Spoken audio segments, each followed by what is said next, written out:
Good afternoon, everybody. Today we are going to learn a new lesson. The name of our lesson is the necklace. At first, I am going to tell you a short summary of this story in Marathi language. This lesson is same for both semi and English medium students. Okay? बघा, the necklace ही एक story आहे. Necklace म्हणजे काय? दागिना. गळ्यात घात generally बायका काय करत असतात, गळ्यामध्ये जो दागिना घालत असतात त्याला काय म्हणतात? नेकलेस. मग आता तुम्हाला लक्षात आलं असेल की ही स्टोरी कोणाशी रिलेटेड असणार आहे? बरोबर, ही स्टोरी एका गर्लशी किंवा एका वुमनशी रिलेटेड अशी ही स्टोरी आहे. ते आपल्या स्टोरीचं काय आहे? सेंट्रल कॅरेक्टर आहे. तिचं नाव काय? मॅथेल्डी किंवा मॅडम लुईसेल. आता मॅडम लुईसेल ही एक साधारण कुटुंबातील म्हणजे साधारण कुटुंबात असलेली एक सुंदर अशी मुलगी आहे. आता ती साधारण कुटुंबातील जरी असली तरी ती सुंदर असल्यामुळे तिला स्वप्न असतं की माझं लग्न एका श्रीमंत अशा कुटुंबाशी व्हावं. परंतु अनफॉर्च्युनेटली तिचं लग्न एका मध्यमवर्गीय कुटुंबातील एका क्लर्कशी होत असतं. आता मॅथेल्डीचे स्वप्न मोठी मोठी असतात. तिला भारी भारीचे कपडे घालायचे असतात, दागदागिने घालायचे असतात. तिला असं वाटतं की माझं भव्य दिव्य असं घर असावं, हाताखाली नौकर चाकर असावे, मी पार्ट्यांमध्ये जावं, त्या ठिकाणी छान दिसावं, अशी तिची स्वप्न असतात. परंतु नशिबाने तिच्याशी काय केलेली असते? क्रूर थट्टा केलेली असते. तिचे ज्या काही अपेक्षा असतात त्या अपेक्षांमधली कुठलीच अपेक्षा तिची पूर्ण होत नसते. मग अशा प्रकारे मॅथेल्डीचं लग्न एका सर्वसामान्य कुटुंबातील क्लर्क अशा व्यक्तीशी होत असतं. प्रोफेशनली ती व्यक्ती कोण असते? क्लर्क असते. आता क्लर्कशी लग्न झाल्यानंतर मॅथेल्डीचे स्वप्न पूर्ण होत नसतात. अशा प्रकारे मॅथेल्डी बिचारी आपलं मारून मुटकून राहत असते. एके दिवशी काय होतं बघा, मॅथेल्डीचे हजबंड घरात येतात आणि येताना त्यांच्याकडे एक इन्व्हलप असतं. मॅथेल्डीचे हजबंड तिला म्हणतात की हे इन्व्हलप मी तुझ्यासाठी आणलेलं आहे, ते तू स्वतः ओपन कर. आणि ज्यावेळेस मॅथेल्डी ते इन्व्हलप ओपन करते तर ते इन्व्हलप म्हणजे दुसरं तिसरं काही नसून पार्टीचं इन्व्हिटेशन असतं. आता इन्व्हिटेशन बघून मॅथेल्डी खुश व्हायला पाहिजे होती अशी अपेक्षा असते मॅथेल्डीच्या हजबंडची. परंतु ते इन्व्हिटेशन बघितल्यानंतर मॅथेल्डी उलट नाराज होते. आता तिचं नाराज होण्यामागचं कारण मॅथेल्डीच्या हजबंडला अजिबात समजत नाही. मॅथेल्डीचे हजबंड तिला विचारतात, तू नाराज का झालेली आहे? तर त्यावेळेस ती तिचं कारण सांगते की माझ्याकडे पार्टीला जाण्यासाठी छान असा ड्रेस नाही आहे. मग आता या ठिकाणी मॅथेल्डीचे हजबंड तिची समजूत काढण्याचा प्रयत्न करतात. ते म्हणतात की आपण ज्यावेळेस सिनेमा बघायला गेलो होतो थिएटरमध्ये तू जो ड्रेस घातलेला होता तो खूप छान आहे, तो ड्रेस तू पार्टीला घालू शकते. परंतु मॅथेल्डीला तो ड्रेस अजिबात घालायचा नसतो. ती म्हणते की तो ड्रेस पार्टीसाठी घालण्यासाठी योग्य नाही आहे, मला एखादा छानसा ड्रेस घ्यायचा आहे. मग आता मॅथेल्डीचे हजबंड बिचारे तिच्या पुढे शरणागती पत्करतात. ते तिला विचारतात, बरं मग सांग, तुला मी ड्रेस घेऊन देतो पण किती पैसे लागतील तुला? मग ती अंदाजे एक रक्कम सांगते आणि तेवढीच रक्कम मॅथेल्डीच्या हजबंडने स्वतःसाठी सेव्ह केलेली असते. कारण का? त्यांना बंदूक घ्यायची असते, त्यांना शिकारीची खूप हौस असते. मॅथेल्डीच्या हजबंडला शिकारीची हौस असते, त्यामुळे ते काय करतात? पैसे सेव्ह करतात. आणि ते पैसे सेव्ह केलेले पैसे ते मग आपल्या बायकोसाठी म्हणजेच मॅथेल्डीला ड्रेस घेण्यासाठी देतात. आणि एके दिवशी मग मॅथेल्डी बाजारामध्ये जाऊन एक छानसा ड्रेस घेऊन येते. अशा प्रकारे दिवस जातात. त्यानंतर मग परत मॅथेल्डीचे हजबंड मॅथेल्डीला विचारतात, का ग बाई तू परत दुःखी का आहेस? मग ती परत तिचं दुःखी असण्यामागचं कारण सांगते की आता माझ्याकडे एक छानसा ड्रेस तर आहे, परंतु त्या ड्रेसमध्ये मला ड्रेसवर घालण्यासाठी छानसे असे दागिने नाही आहेत. मॅथेल्डीचे हजबंड परत तिची समजूत घालण्याचा प्रयत्न करतात. ते तिला सांगतात की तू छानसे फुलं केसांमध्ये घाल, ते पण आज एक लेटेस्ट अशी फॅशन आहे. परंतु ऐकेल ती मॅथेल्डी का? ती अजिबात तिच्या नवऱ्याच्या सांगण्याने समजूत तिची घातली जात नाही.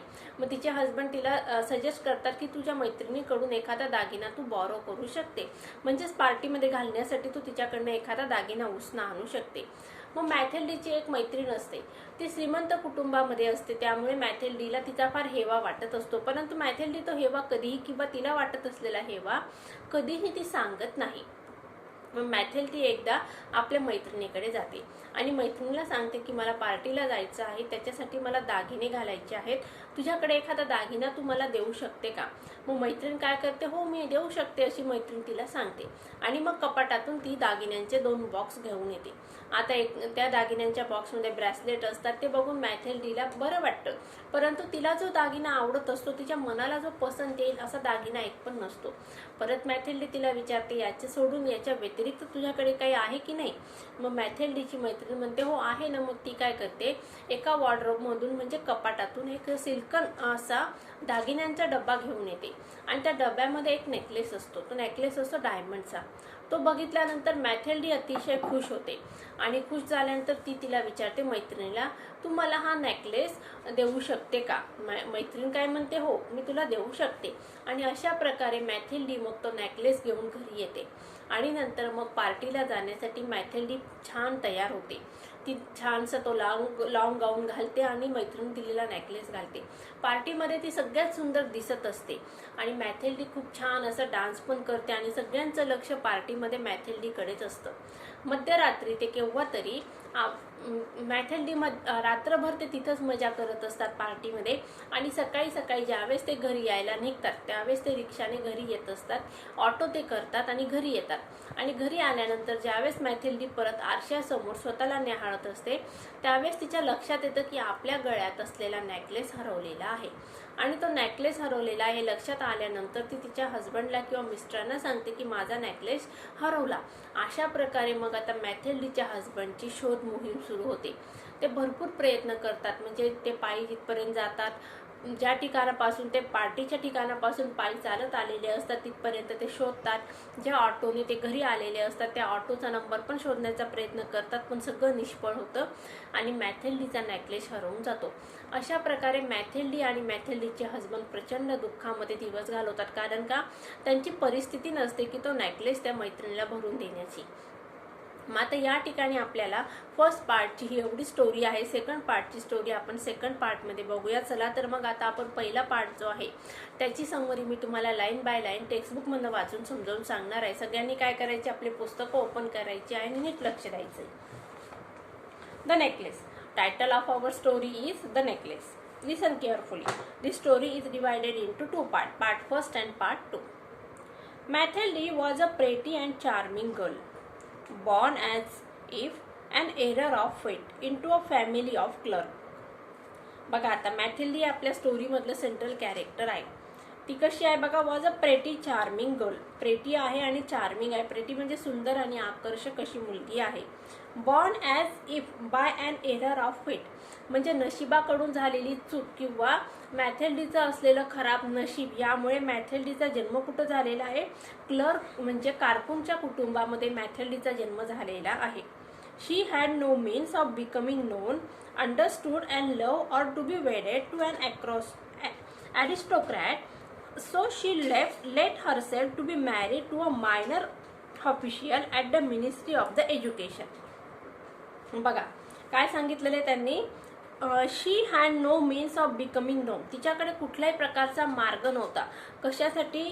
टू बी नोन म्हणजे प्रसिद्ध होण्यासाठी, समजून घेण्यासाठी, किंवा तिच्यावर कोणीतरी प्रेम करावं, जीव लावावा, किंवा ऑर बी वेडेड टू अन ॲरिस्टोक्रॅट, एका उच्चभ्रू कुटुंबातील व्यक्तीशी तिचा विवाह व्हावा, अशी तिची कुठल्याही प्रकारची तिची परिस्थिती नसते. So she let herself to be married.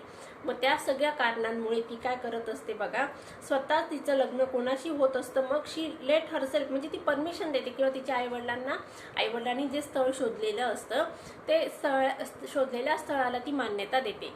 To be married to a minor official at the ministry of the education. मग तिचा हस्बंड कोण असतो, कुठं सेवेत असतात, कुठं जॉब करत असतात, तर मग मिनिस्ट्री ऑफ एज्युकेशन, शिक्षण खात्यामध्ये त्यांचा जॉब असतो. पहिला पॅरेग्राफ समजला. चला दुसरा पॅरेग्राफ बघूया. She dress plainly because she had never been able to afford anything better. आता मॅथेल्डीचा अपिअरन्स आपल्याला पहिल्या पॅरेग्राफमध्ये सांगितले. आता दुसऱ्या पॅरेग्राफमध्ये तिचं वर्णन, ती कशा प्रकारे राहते किंवा काय परिधान करते हे सांगितलेलं आहे. आणि तिच्या कुटुंबाचं, तिचं जे घर आहे त्या घराचं वर्णन आपल्याला सेकंड पॅसेजमध्ये करण्यात आलेलं आहे. शी ड्रेस प्लेनली. प्लेनली म्हणजे काय, ती अशी सर्वसाधारण असे कपडे परिधान करत असते. Because she had never been able to afford anything better, कारण का तिला कधीही शक्य नव्हतं. अफोर्ड म्हणजे काय, पॉसिबल नव्हतं की ते अफोर्ड म्हणजे विकत घेऊ शकेल अशी तिची परिस्थितीच नव्हती. शी सफर्ड एंडलेसली. सफर्ड म्हणजे काय, ती त्रास सहन करत असते, अतिशय कष्टाने ती सगळ्या गोष्टी सहन करत असते. Feeling she was entitled to all luxuries of life. आणि तिला असं वाटत असतं की आपल्याला आयुष्यातील सगळी सुख मिळायला पाहिजे होती, परंतु आपल्याकडे काहीही नाही आहे. She suffered because of her shabby poorly furnish house. आता तिला दुःख कशामुळे होत असतं बघा, कारण का तिच्याकडे एक तर छान कपडे नसतात घालायला. दुसरी गोष्ट काय आहे, तिचं जे घर आहे ते घर कसं आहे बघा, त्याचं वर्णन केलेलं आहे.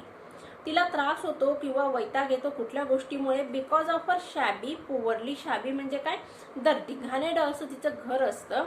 Poorly furnish house. पुअरली म्हणजे काय, अतिशय साधारण असं. फर्निश म्हणजे काय, तिच्या घरामध्ये अतिशय साधारण असं गरिबी, आपण काय म्हणू शकतो त्याला, गरिबी असं फर्निचर तिच्या घरामध्ये असतं. All these things that another woman of her class would not even have noticed. आता बघा, ती ज्या क्लास म्हणजे काय, वर्ग म्हणजे मध्यम वर्ग, ज्या ती मध्यम वर्गामध्ये असते, त्या मध्यम वर्गातील एखाद्या स्त्रीला तिच्या कुटुंबामध्ये किंवा घरामध्ये ज्या काही वस्तू आहे त्या वस्तूंपासून त्यांना कधीही तिटकारा येत नसतो, किंवा जे आहे त्यामध्ये खुश असण्याची मध्यमवर्गीय लोकांची काय असते, परिस्थिती असते किंवा मनस्थिती पण असते. पण या ठिकाणी मॅथेल्डीला या सगळ्या गोष्टींचा वैताग येत असतो.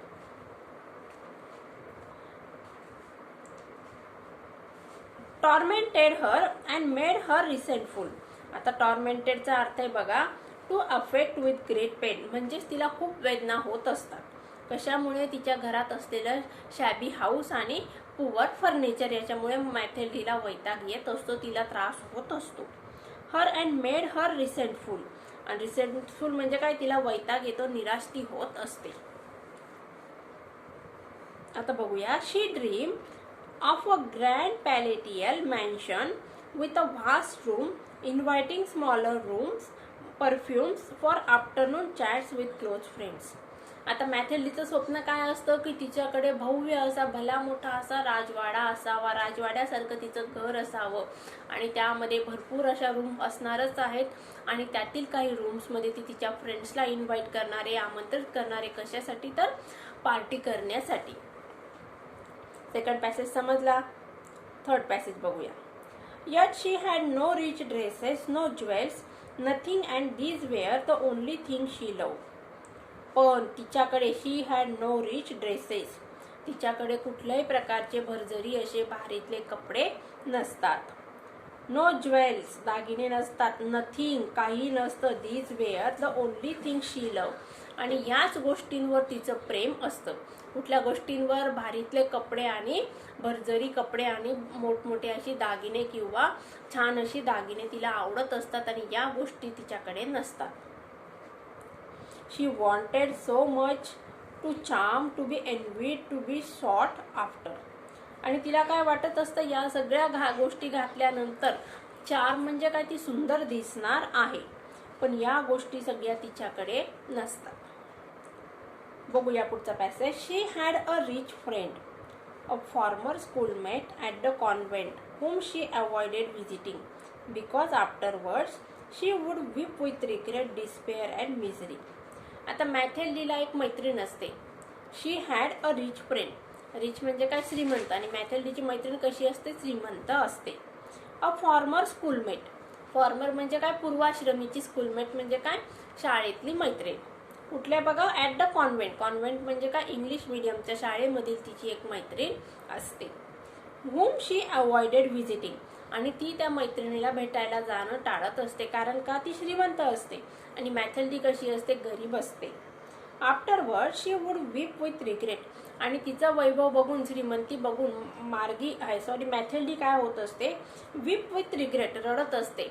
तिला पश्चाताप येत असतो की आपण एवढं श्रीमंत का नाही आहोत.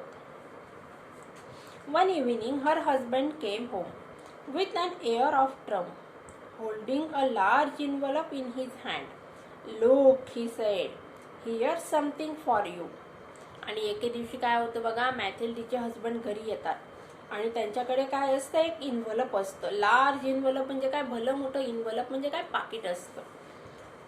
In his hand, look. आणि ते मॅथेल्डीला म्हणतात, बघ मी काय आणलेलं आहे. हिअर समथिंग फॉर यू, तुझ्यासाठी मी काहीतरी आणलेलं आहे. She tore open the paper and drew out a card on which was printed the words. आणि मॅथेल्डी काय करते, मग ते इन्व्हलप काय करते, फाडते, वरचं कवर फाडते आणि ड्रीव आउट अ कार्ड. आणि त्या इन्व्हलप मधून ती एक कार्ड बाहेर काढते. आणि त्यात ते कार्ड म्हणजे काय असतं बघा, तिच्यावर काय लिहिलेलं आहे, on which was printed the words. आणि त्या कार्ड्सवर काय असतात, वर्ड्स प्रिंट केलेले असतात. म्हणजे वर्ड्स म्हणजे शब्द छापलेले असतात. The minister of education MME Georges Ramponneau request the pleasure and mister and miss M&MME याचा अर्थ समजून सांगते मी तुम्हाला. Loisel's company at the ministry on the evening of Monday January 18. आता या ठिकाणी बघा एम म्हणजे काय, हा फ्रेंच वर्ड आहे. एम काय आहे, फ्रेंच वर्ड आहे. त्याचा अर्थ काय होतो, मिस्टर. आणि MME म्हणजे काय, मिसेस. बघा M stand for mister and MME stand for Mrs. हे काय आहे, फ्रेंच वर्ड्स आहेत. आपल्याकडे श्रीमान आणि श्रीमती असं म्हटलं जात असतं. इंग्रजीमध्ये मिस्टर अँड मिसेस म्हणतात, तर फ्रेंच लँग्वेजमध्ये M for mister and MME for Mrs. Okay, बघूया. मग आता या ठिकाणी पार्टीचं इन्व्हिटेशन आहे एज्युकेशन डिपार्टमेंटकडून आणि कोणासाठी आहे, मिस्टर अँड मिसेस लुईसेल यांच्यासाठी. कधी आहे बघा, मंडेला, मंगळवारी आहे, जानेवारी 18 या तारखेला दिलेलं आहे. Okay. Instead of being delighted at her husband's had hope she drew the invitation on the table resentfully. Instead of being, instead of म्हणजे काय, च्या ऐवजी ही एक फ्रेज आहे. इन्स्टेड ऑफ ड्रिंकिंग, बघा मागच्या वेळेस पण मी सांगितलं होतं, instead of drinking tea I use to drink milk. Instead of म्हणजे काय, च्या ऐवजी. मग आता या ठिकाणी काय ही फ्रेज वापरलेली आहे, काय बघा या ठिकाणी, इन्स्टेड ऑफ बीइंग डिलाइटेड म्हणजे ती आनंदी होण्याच्या ऐवजी काय झालेलं आहे बघा, as her husband had hope. Husband had hope म्हणजे तिच्या हजबंडला काय वाटत होतं, हॅड होप म्हणजे काय, त्यांना वाटत होतं, काय आशा होती की हा इन्व्हिटेशन बघून आपली मिसेस किंवा आपली जी पत्नी आहे ती काय होणार आहे, आनंदी होणार आहे. पण तसं न होता मॅडम लुईसेल काय झालेल्या आहे, दुःखी झालेल्या आहेत. She threw the invitation on the table resentfully. आणि तिने रागानेच काय केलं, थ्रू म्हणजे काय, फेकून दिलं. काय फेकून दिलं, इन्व्हिटेशन कार्ड रागाने तिने टेबलवर फेकून दिलेलं आहे. बघा याचं चेंज द वॉइस करूया आपण. She threw the invitation on the table resentfully. The invitation on the table was thrown resentfully by her. Threw म्हणजे काय, सिंपल पास्ट टेन्स आहे.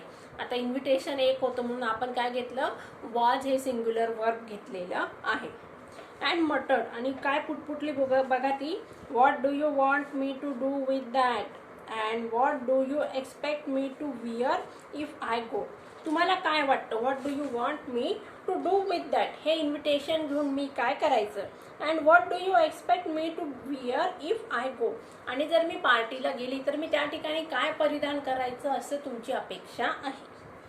ही हॅडन थॉट ऑफ दॅट. आणि बघा मॅथिल्डीचे जे हजबंड होते यांनी यावर कधीही विचार केलेला नव्हता. ही स्टॅमर्ड. ते पुटपुटायला लागले, काय बोलले बघा, why the dress you go to the theatre it seems very nice to me. आपण जो थिएटर म्हणजे काय, पिक्चर बघायला किंवा सिनेमा बघायला जो ड्रेस घालून तू गेलेली होती तो कसा होता, मला वाटतं तो छान आहे. He stop stun distress to see his wife crying. He stuttered, what's the matter, let's see Mathilde, how much would a suitable dress cost. आता बघा, आता बायकोचं रडणं बघून आता हजबंड म्हणजे नवरा काय झालेला आहे, पगळलेला आहे. तो काय म्हणतो बघा, ही स्टॉप, तो थांबला. स्टन म्हणजे काय, अनकॉन्शियस. डिस्ट्रेस टू सी आणि त्याला उद्वेग आला. काय उद्वेग आला, to see. To see is an infinitive. His wife crying, त्याला दिसलं की त्याची मिसेस किंवा पत्नी काय करत आहे, रडत आहे. ही स्टटर्ड, तो बिचारा स्टॅमर झाला, तोत्र बोलायला लागलेला आहे. व्हॉट्स द मॅटर, काय झालं. लेट्स सी मॅथेल्डी, काय झालं आपण बघूया ना. How much would a suitable dress cost, एक चांगला ड्रेस घेण्यासाठी किती किंमत लागते किंवा किती पैसे मोजावे लागतात. She thought for a moment computing the cost. She thought for a moment, आणि तिने काय केलं, थोडे क्षण विचार करायला लागली. कॉम्प्युटिंग म्हणजे काय, मोजायला लागलेले आहे. कॉस्ट म्हणजे काय, किंमत. Cost and also wondering what amount she could ask for without and immediate refusal. आणि त्याचबरोबर ती विचार करायला लागली, आश्चर्याने विचार करायला लागली की आपण अशी किती रक्कम सांगावी, किती सांगितल्यानंतर रिफ्युजल म्हणजे काय, आपले हजबंड आपल्याला नकार देणार नाही. ॲट लास्ट शी ॲन्सर्ड हेजिटंटली, आणि नंतर मग तिने उत्तर दिलं. हेजिटंटली म्हणजे काय, दळमळीतपणे तिने उत्तर दिलेलं आहे. आय डोंट नो एक्झॅक्टली मला एक्झॅक्टली म्हणजे काय नक्कीच किती रक्कम लागते हे मला माहीत नाही आहे. But I think I could do it with 400 francs. पण मला वाटतं की मी 400 फ्रँक्स म्हणजे 400 फ्रँक्समध्ये मी ड्रेस घेऊ शकते. आपल्याकडे बघा भारतामध्ये रुपया हे चलन आहे, आता फ्रान्समध्ये फ्रँक्स हे चलन आहे.